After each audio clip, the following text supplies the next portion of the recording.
Halo Sobat Bisnis, kembali lagi di channel Trik Bisnis, yang tentunya akan membahas cara-cara untuk membantu kamu menumbuhkan bisnismu, dan juga menemukan peluang bisnis baru. Sebelum ke materi utama, yuk tekan tombol like dan subscribe, agar kamu tidak ketinggalan info-info bisnis dari kami.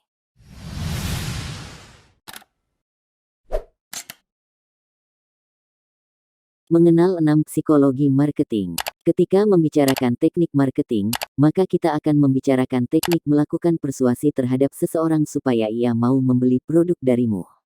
Untuk melakukannya, layaknya orang PDKT maka kamu harus jago-jago mengambil hatinya. Nah, ketika membicarakan mengambil hati maka kita nggak bisa jauh-jauh dari memahami keadaan psikologi seseorang. Makanya teknik marketing biasanya akan selalu berkaitan dengan permainan psikologis supaya mereka mau melakukan sesuatu yang menguntungkan bisnismu. Ada beberapa teknik yang bisa kamu pelajari, yaitu 1.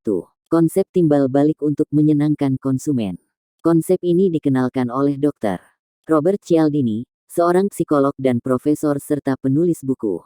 Menurutnya konsep ini cukup sederhana di mana jika seseorang melakukan sesuatu untukmu maka secara natural kamu juga ingin melakukan sesuatu untuk mereka. Makanya, hadiah sederhana mulai dari produk, e-book gratis, atau sesederhana surat yang manis bisa diberikan kepada pelanggan sebelum meminta mereka untuk melakukan sesuatu.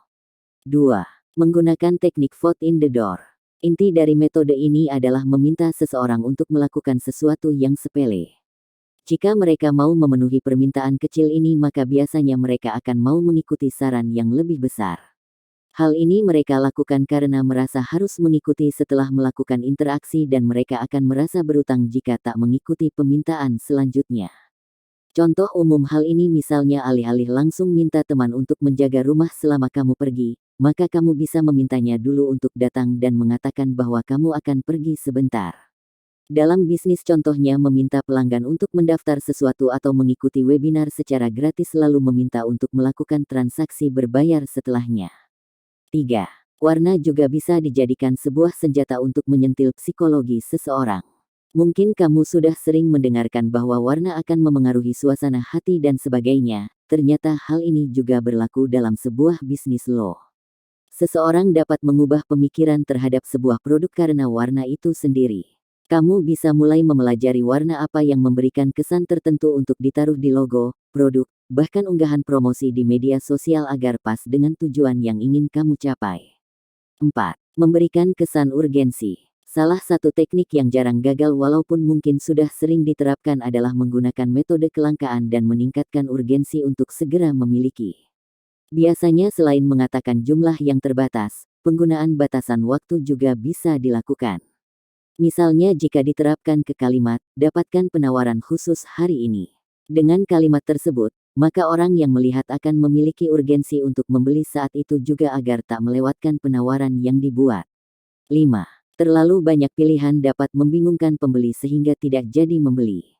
Kesalahan yang mungkin sering dilakukan oleh penjual online di marketplace adalah mengunggah produk yang sama lebih dari satu kali sehingga membuat calon pembeli tak yakin mana yang benar-benar dicari hingga memilih untuk membeli di toko lain. 6. Nilai juga sama pentingnya dengan produk itu sendiri. Kualitas produk tentu menjadi salah satu faktor besar yang membuat konsumen akhirnya membeli dari bisnismu. Tapi ternyata nilai yang dibawa perusahaan pun akan mengambil peran penting dalam membuat mereka merasa simpati dan berakhir dengan melakukan pembelian. Contoh dari hal ini misalnya perusahaan kosmetik yang tidak melakukan percobaan pada hewan, produk yang menyumbangkan beberapa persen penjualan untuk kegiatan sosial, dan lain sebagainya.